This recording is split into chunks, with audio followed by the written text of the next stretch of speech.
Hello everyone, welcome back to our channel Chandra's Home World. Next day ಊರಿಗೆ ಹೋಗಬೇಕು ಅಥವಾ ಫಂಕ್ಷನ್ಸ್ಗೆ ಏನಾದರೂ ಅಟೆಂಡ್ ಮಾಡಬೇಕು ಅನ್ನೋದಾದರೆ ಇಂದಿನ ದಿನದಿಂದನೇ ನನ್ನ ರೊಟೀನ್ ಯಾವ ರೀತಿ ಇರುತ್ತೆ ಅನ್ನೋದನ್ನು ಈ ವಿಡಿಯೋದಲ್ಲಿ ಶೇರ್ ಮಾಡ್ತಾ ಇದ್ದೀನಿ. ಆದಷ್ಟು ವಿಡಿಯೋನ ಎಲ್ಲೂ ಸ್ಕಿಪ್ ಮಾಡ್ದಿರಾ ಕೊನೆವರೆಗೂ ನೋಡ್ತಾ ಹೋಗಿ. ಲಾಂಡ್ರಿಯಿಂದನೇ ಸ್ಟಾರ್ಟ್ ಮಾಡ್ತಾ ಇದ್ದೀನಿ.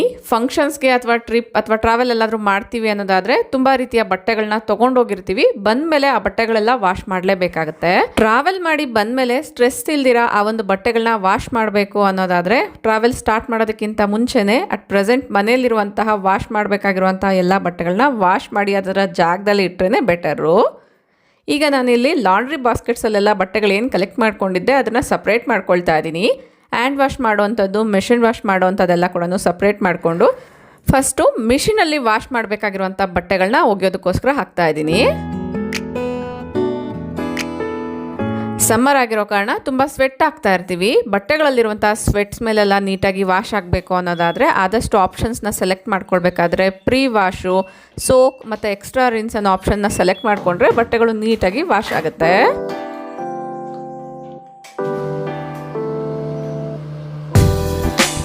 ಬೆಳಗಿನ ಜಾವನೇ ಬಟ್ಟೆಗಳನ್ನ ಡ್ರೈಗೆ ಹಾಕ್ಬಿಟ್ರೆ ಬೇಗನೆ ಒಣಗೋಗ್ಬಿಡುತ್ತೆ. ಈಗ ಸಂಜೆ ಟೈಮಲ್ಲಿ ಅಲ್ಪ ಸ್ವಲ್ಪ ಮಳೆ ಕೂಡ ಆಗ್ತಾ ಇರೋದ್ರಿಂದ ಆದಷ್ಟು ನಾವು ಬೆಳಗಿನ ಜಾವನೇ ಬಟ್ಟೆಗಳನ್ನ ಒಣಗಾಕ್ಕೊಳ್ಬೇಕಾಗತ್ತೆ. ಈಗ ಬಟ್ಟೆಗಳೆಲ್ಲ ಕೂಡ ವಾಶ್ ಆಗಿದೆ, ಒಣಗಾಕೋಣ ಅನ್ನೋದ್ರಿಂದ ತೊಗೊಂಡೋಗ್ತಾ ಇದ್ದೀನಿ. ಇನ್ನು ಕೆಲವೊಂದು ಹೇರ್ ಪ್ಯಾಕ್ ಕೂಡ ಹಾಕ್ಕೊಳ್ಳೋದಿತ್ತು. ಹೇರ್ ಪ್ಯಾಕ್ ಹಾಕ್ಕೊಂಡೇ ಬಟ್ಟೆಗಳನ್ನ ಒಣಗಾಕ್ತಾ ಇದ್ದೀನಿ.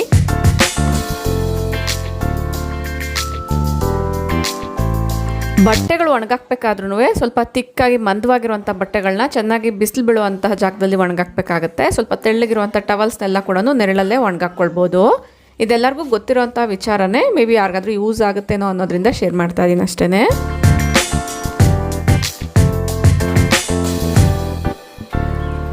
ನೆಕ್ಸ್ಟ್ ಡೇ ಬೆಳಗ್ಗೆ ಟ್ರಾವೆಲ್ ಮಾಡಬೇಕು ಅನ್ನೋದಾದರೆ ಆಗ ಹೂಗಳನ್ನೆಲ್ಲ ಕಿತ್ಕೊಂಡ್ಬಂದು ಪೂಜೆ ಮಾಡಬೇಕು ಅಂದರೆ ಸ್ವಲ್ಪ ಜಾಸ್ತಿ ಟೈಮ್ ಬೇಕಾಗುತ್ತೆ. ಸೊ ನಾವೆಲ್ಲಾದರೂ ಟ್ರಾವೆಲ್ ಮಾಡಬೇಕು, ಅದು ಕೂಡ ಫಂಕ್ಷನ್ಸ್ಗೆ ಏನಾದರೂ ರೆಡಿ ಆಗಬೇಕು ಅಂದರೆ 5 ರಿಂದ 10 ನಿಮಿಷ ಕೂಡ ತುಂಬ ಮ್ಯಾಟರ್ ಆಗುತ್ತೆ. ಸೊ ಅದಕ್ಕೋಸ್ಕರ ಇಂದಿನ ದಿನವೇ ಹೂಗಳು, ಮಗ್ಗುಗಳನ್ನೆಲ್ಲ ಕೂಡ ಕಿತ್ಕೊಂಡು ಒಂದು ಬಾಕ್ಸಲ್ಲಿ ಇಟ್ಕೊಳ್ತಾ ಇದ್ದೀನಿ.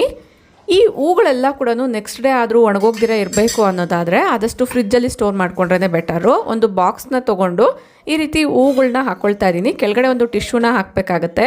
ತುಂಬ ಜಾಸ್ತಿ ಹೂಗಳನ್ನ ಒಂದೇ ಬಾಕ್ಸಲ್ಲೇ ಹಾಕಬಾರ್ದು. ಆದಷ್ಟು ಸ್ವಲ್ಪ ಜಾಗ ಇರೋ ಥರ ನೋಡಿಕೊಂಡು ಈ ರೀತಿ ಫ್ರಿಜ್ಜಲ್ಲಿ ಸ್ಟೋರ್ ಮಾಡ್ಕೊಳ್ಬೇಕಾಗತ್ತೆ. ನೆಕ್ಸ್ಟ್ ಡೇ ಆದರೂ ಕೂಡ ದಾಸವಾಳದ ಹೂಗಳೆಲ್ಲ ಒಣಗೋಗ್ದಿರ ನೀಟಾಗಿ ಫ್ರೆಶ್ ಆಗಿರುತ್ತೆ. ಕೆಲವೊಂದು ಹ್ಯಾಂಡ್ ವಾಶ್ ಮಾಡಬೇಕಾಗಿರುವಂಥ ಬಟ್ಟೆಗಳೆಲ್ಲನೂ ಇತ್ತು, ಅದನ್ನೆಲ್ಲ ಕೂಡ ವಾಶ್ ಮಾಡಿ ಈ ರೀತಿ ಒಣಗಾಕಿದ್ದೀನಿ. ಮಧ್ಯಾಹ್ನ ಒಂದು 3 ಗಂಟೆ ಅಷ್ಟರಲ್ಲಿ ಇವೆಲ್ಲ ಕೂಡ ಒಣಗೋಗುತ್ತೆ. ನೆಕ್ಸ್ಟು ಎಲ್ಲಾದರೂ ಟ್ರಾವೆಲ್ ಮಾಡ್ತೀವಿ ಅಥವಾ ಫಂಕ್ಷನ್ಸ್ನ ಅಟೆಂಡ್ ಮಾಡ್ತೀವಿ ಅನ್ನೋದಾದರೆ ಸ್ಕಿನ್ ಕೇರು, ಹೇರ್ ಕೇರು ತುಂಬಾ ಮ್ಯಾಟರ್ ಆಗುತ್ತೆ ಅಲ್ವಾ.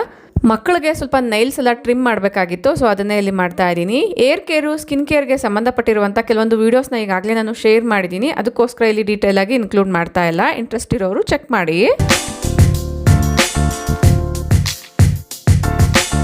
ಹೇರ್ ಕೇರು, ಸ್ಕಿನ್ ಕೇರು ಅಂದರೆ ಸ್ಪಾಗೆ ಹೋಗಬೇಕು ಅಥವಾ ಪಾರ್ಲರ್ಗೆ ಹೋಗಬೇಕು ಅಂತ ಏನಿಲ್ಲ. ಈಸಿಯಾಗಿ ಕೆಲವೊಂದು ಇಂಗ್ರೀಡಿಯೆಂಟ್ಸ್ ಇದ್ದರೆ, ಅದು ಕೂಡ ಬೇಸಿಕ್ ಅಡುಗೆ ಮನೇಲಿ ಸಿಗುವಂಥ ಇಂಗ್ರೀಡಿಯೆಂಟ್ಸ್ ಇಂದನೇ ಪೆಡಿಕ್ಯೂರ್ ಇರ್ಬೋದು, ಫೇಶಿಯಲ್ಸ್ ಎಲ್ಲ ಕೂಡ ಮಾಡ್ಕೊಳ್ಬೋದು. ಇಂಟ್ರೆಸ್ಟ್ ಇರೋರು ನೀವು ಆ ವಿಡಿಯೋಸ್ನ ಚೆಕ್ ಮಾಡಿದ್ರೆ ಡೀಟೇಲ್ ಇನ್ಫಾರ್ಮೇಷನ್ ಅನ್ನೋದು ಸಿಗುತ್ತೆ.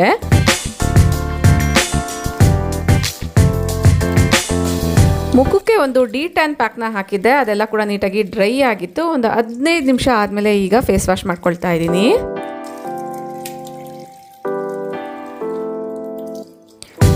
ನಮಗೋಸ್ಕರ ನಾವು ಮಾಡ್ಕೊಳ್ಳೋವಂಥ ಕೇರ್ ತುಂಬಾ ಇಂಪಾರ್ಟೆಂಟ್ ಆಗುತ್ತೆ. Self grooming is the best medicine for all womens ಅಂತಲೇ ಹೇಳ್ಬೋದು. ತುಂಬ ಜನ ಇದನ್ನು ನೆಗ್ಲೆಕ್ಟ್ ಮಾಡ್ತೀವಿ. ನೆಕ್ಸ್ಟ್ ಡೇ ಫಂಕ್ಷನ್ ಇದೆ ಅಂದಾಗ, ಅದು ಕೂಡ ರೇಷ್ಮೆ ಸೀರೆನ ವೇರ್ ಮಾಡಬೇಕು ಅಂತ ಪ್ಲಾನಿಂಗಲ್ಲಿ ಇದ್ದಾಗ ಮೊದಲೇ ನಾನು ಪ್ರೀ ಪ್ಲಾನ್ ಆಗಿ ಈ ರೀತಿ ಪ್ರೀ ಪ್ಲೀಟ್ಸ್ನ ಮಾಡಿ ರೆಡಿ ಇಟ್ಕೊಂಡಿರ್ತೀನಿ. ಆಗ ಕ್ವಿಕ್ಕಾಗಿ ವಿತಿನ್ 5 ಮಿನಿಟ್ಸಲ್ಲೇ ಸ್ಯಾರಿನ ವೇರ್ ಮಾಡ್ಬೋದು ಅನ್ನೋದ್ರಿಂದ.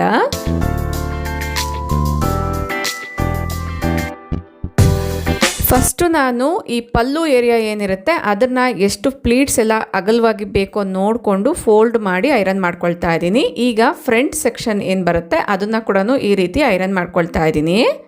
ಕೆಲವೊಂದು ರೇಷ್ಮೆ ಸೀರೆಗಳು ಉಟ್ಕೊಂಡಾಗ ಸರಿಯಾಗಿ ಕೂರಲ್ಲ, ಅಂಥವಕ್ಕೆ ಕಂಪಲ್ಸರಿ ಈ ರೀತಿ ಪ್ರಿಪೇರ್ ಮಾಡ್ಕೊಂಡು ಹೋಗೋದಾದರೆ ನೀಟಾಗಿ ರೇಷ್ಮೆ ಸೀರೆನ ನಾವು ವೇರ್ ಮಾಡ್ಕೊಳ್ಬೋದು.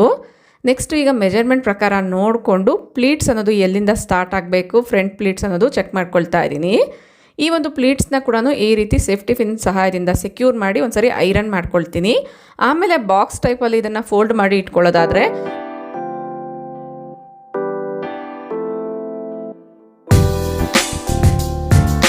ಮನೆಯಲ್ಲೇ ಸ್ಯಾರಿನ ಉಟ್ಕೊಳ್ಬೇಕು ಅಂದರು ಅಥವಾ ನಾವೆಲ್ಲಾದರೂ ಟ್ರಾವೆಲ್ ಮಾಡ್ತೀವಿ ಫಂಕ್ಷನ್ಸಲ್ಲೆಲ್ಲ ಸ್ಯಾರಿನ ಅಲ್ಲೋಗಿ ವೇರ್ ಮಾಡ್ತೀವಿ ಅನ್ನೋದಾದರೂ ಕೂಡ ಕ್ವಿಕ್ಕಾಗಿ ಸ್ಯಾರೀಸ್ನ ವೇರ್ ಮಾಡ್ಬೋದು. ಫಂಕ್ಷನ್ಸ್ಗೆ ನಾವೇನಾದ್ರು ರೆಡಿ ಆಗಬೇಕು ಅಂದರೆ ಮಿನಿಮಮ್ 30 to 40 ಮಿನಿಟ್ಸ್ ಟೈಮ್ ಅನ್ನೋದು ಬೇಕಾಗುತ್ತೆ. ಅದರಲ್ಲೂ ಇಬ್ಬರು ಮಕ್ಕಳಿಗೆ ರೆಡಿ ಮಾಡಿಸಿ ಆಮೇಲೆ ನಾವು ರೆಡಿ ಆಗಬೇಕಂದ್ರೆ ಇನ್ನೂ ಎಕ್ಸ್ಟ್ರಾ ಟೈಮ್ ಬೇಕೇ ಬೇಕಾಗುತ್ತೆ. ಅದಕ್ಕೋಸ್ಕರ ನಾನು ಕೆಲವೊಂದು ಪ್ರೀ ಪ್ಲಾನ್ಸ್ನ ಮಾಡಿ ಇಟ್ಕೊಳ್ತೀನಿ. ಹಿಂದಿನ ದಿನವೇ ನೆಕ್ಸ್ಟ್ ಡೇ ಏನು ಡ್ರೆಸ್ ವೇರ್ ಮಾಡಬೇಕು ಅದನ್ನೆಲ್ಲ ಕೂಡ ತೆಗೆದು ಒಂದು ಕಡೆ ಇಟ್ಕೊಳ್ತೀನಿ. ಆ ಒಂದು ಡ್ರೆಸ್ ಜೊತೆಗೇ ಡ್ರೆಸ್ ಮ್ಯಾಚಿಂಗ್ ಆಕ್ಸೆಸರೀಸ್ ಎಲ್ಲ ಏನಿರುತ್ತೆ, ಹೇರ್ ಕ್ಲಿಪ್ಸ್ ಇರ್ಬೋದು, ಬ್ಯಾಂಗಲ್ಸ್ ಇರ್ಬೋದು, ಬ್ರಾಸ್ಲೆಟ್ಸ್ ಇರ್ಬೋದು, ಅದೆಲ್ಲ ಕೂಡ ಡ್ರೆಸ್ ಯಾವ ಕಲರ್ ಇದೆಯೋ ಅದ್ರ ಪ್ರಕಾರ ಈ ರೀತಿ ಸೆಟ್ ಮಾಡಿ ಇಟ್ಬಿಟ್ರೆ ನೆಕ್ಸ್ಟ್ ಡೇಗೆ ಆಲ್ಮೋಸ್ಟ್ ನಮಗೆ ಒಂದು 15ರಿಂದ 20 ನಿಮಿಷ ಟೈಮ್ ಅನ್ನೋದು ಸೇವ್ ಆಗುತ್ತೆ. ಸೊ ಈ ಮಕ್ಕಳಿಗೆ ಡ್ರೆಸ್ ಎಲ್ಲನೂ ಹಾಕಬೇಕಾದ್ರೆ ಆ ಟೈಮಲ್ಲಿ ಅದರ ಮ್ಯಾಚಿಂಗ್ ದುಪ್ಪಟ್ಟಾಸ್ ಮಿಸ್ ಆಗೋದು ಇದೆಲ್ಲ ಕೂಡ ಆಗ್ತಾ ಇರುತ್ತೆ. ಹಿಂದಿನ ದಿನವೇ ನಾವು ಇದನ್ನೆಲ್ಲ ಒಂದು ಕಡೆ ಇಟ್ಕೊಂಡ್ಬಿಟ್ರೆ ಸ್ವಲ್ಪ ಹರಿಬರಿ ಇಲ್ದಿರ ಆರಾಮಾಗಿ ರೆಡಿ ಆಗ್ಬೋದು.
ಅಂದರೆ ಫಂಕ್ಷನ್ಸ್ ತುಂಬ ದೂರ ಇದೆ, ತುಂಬ ಜಾಸ್ತಿ ಟ್ರಾವೆಲ್ ಮಾಡಬೇಕು ಅಂದಾಗ ಈ ರೀತಿ ನಾವು ಮುಂಚೆನೇ ಬ್ರೇಕ್ಫಾಸ್ಟ್ನೆಲ್ಲ ಪ್ರಿಪೇರ್ ಮಾಡಿಕೊಂಡು ಒಂದು ಬಾಕ್ಸಲ್ಲಿ ಪ್ಯಾಕ್ ಮಾಡ್ಕೊಂಡು ಹೋಗೋದಾದರೆ ಮಿಡಲ್ ಆಫ್ ದ ರೋಡಲ್ಲಿ ಎಲ್ಲಾದರೂ ಒಂದು ಕಡೆ ಲೊಕೇಶನ್ಸ್ ಎಲ್ಲ ನೋಡಿಕೊಂಡು ಅಲ್ಲಿ ಸ್ಟಾಪ್ ಮಾಡಿ ಕೂಡ ಬ್ರೇಕ್ಫಾಸ್ಟ್ ಮಾಡ್ಕೊಳ್ಬೋದು.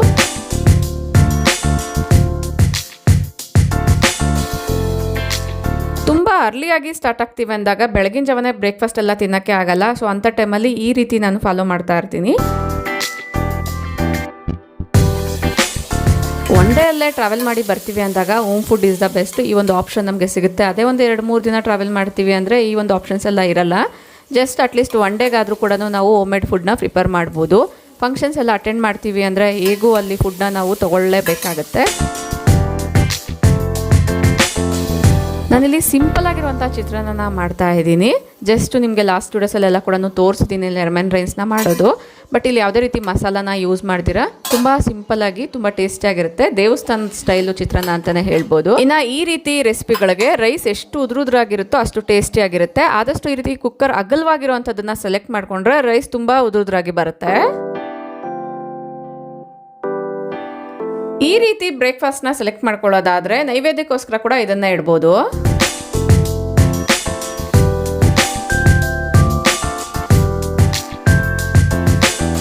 ನೈವೇದ್ಯ ಎಲ್ಲ ರೆಡಿ ಮಾಡಿಕೊಂಡು ಸಿಂಪಲ್ ಬೇಸಿಕ್ ಪೂಜಾ ರೂಮ್ನ ಕ್ಲೀನ್ ಮಾಡ್ಕೊಂಡಿದ್ದೆಲ್ಲ ಆಗಿದೆ. ಹಿಂದಿನ ದಿನ ನಾನು ಹೂಗಳನ್ನ ಫ್ರಿಜ್ಜಲ್ಲಿ ಏನು ಸ್ಟೋರ್ ಮಾಡಿದ್ದೆ ಅದನ್ನು ಈಗ ಒಂದ್ಸರಿ ಓಪನ್ ಮಾಡಿ ತೋರಿಸ್ತೀನಿ.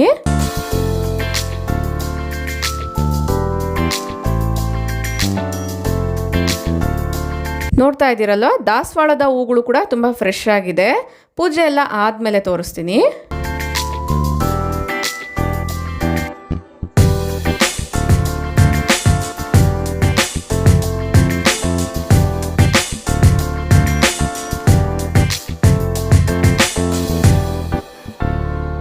ಮನೆ ಕ್ಲೀನಿಂಗು, ಪೂಜಾ, ಬ್ರೇಕ್ಫಾಸ್ಟ್ ಎಲ್ಲ ಆದಮೇಲೆ ಕಿಚನ್ ಎಲ್ಲ ಕೂಡ ಒಂದ್ಸರಿ ನೀಟಾಗಿ ಈ ರೀತಿ ಕ್ಲೀನ್ ಮಾಡ್ಕೊಂಡಿದ್ದೀನಿ.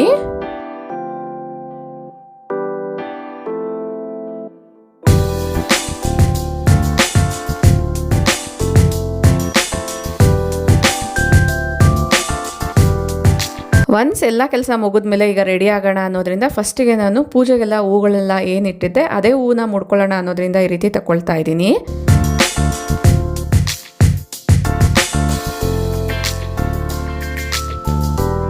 ಇನ್ನು ರಿಯಲ್ ಗೇಮ್ ಅನ್ನೋದು ಇವಾಗಲೇ ಸ್ಟಾರ್ಟ್ ಆಗುತ್ತೆ. ಫಸ್ಟ್ ಮಕ್ಕಳಿಗೆ ರೆಡಿ ಮಾಡಿಸಿ ನಾನು ರೆಡಿ ಆಗೋಷ್ಟರಲ್ಲಿ ಫುಲ್ ಸ್ವೆಟ್ ಅನ್ನೋದು ಆಗಿಬಿಟ್ಟಿರ್ತೀನಿ. ಹಿಂದಿನ ದಿನ ನಾನು ಬಟ್ಟೆಗಳೆಲ್ಲ ಕೂಡ ಏನು ತೆಗೆದಿಟ್ಟಿದ್ದೆ ಅದನ್ನು ಫಸ್ಟಿಗೆ ಮಕ್ಕಳಿಗೆ ಹಾಕ್ಬಿಟ್ಟು ಅವ್ರಿಗೆ ಹಾಕ್ಬೇಕಾಗಿರುವಂಥ ಜ್ಯುವೆಲರಿ ಎಲ್ಲ ಕೂಡ ಸೆಟ್ ಮಾಡಿ ಆಮೇಲೆ ಸಿಂಪಲ್ಲಾಗಿ ಲಾಸ್ಟಲ್ಲಿ ಮೇಕಪ್ ಮಾಡ್ಬೋದು ಅನ್ನೋದ್ರಿಂದ.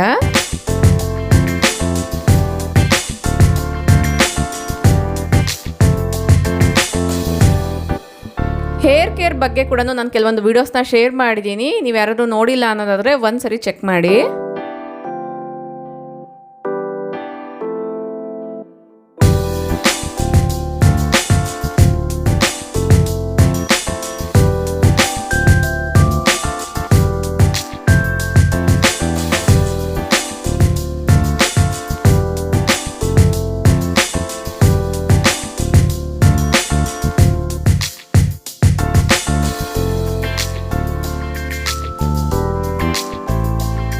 ಹೇರ್ಸ್ ತಿನ್ನಾಗಿದ್ರೆ ಕ್ವಿಕ್ಕಾಗಿ ಎಲ್ಲ ರೀತಿಯ ಹೇರ್ ಸ್ಟೈಲ್ಸ್ನ ಮಾಡ್ಕೊಂಬಿಡ್ಬೋದು. ಬಟ್ ಅದೇ ಹೇರ್ ಸ್ವಲ್ಪ ತಿಕ್ಕಾಗಿದೆ ಅಂದಾಗ ಹೇರ್ ಸ್ಟೈಲ್ಸ್ನ ಮಾಡ್ಕೊಳ್ಬೇಕು ಅಂದರೆ ಒಂದು ಟಾಸ್ಕ್ ಅಂತ ಹೇಳ್ಬೋದು.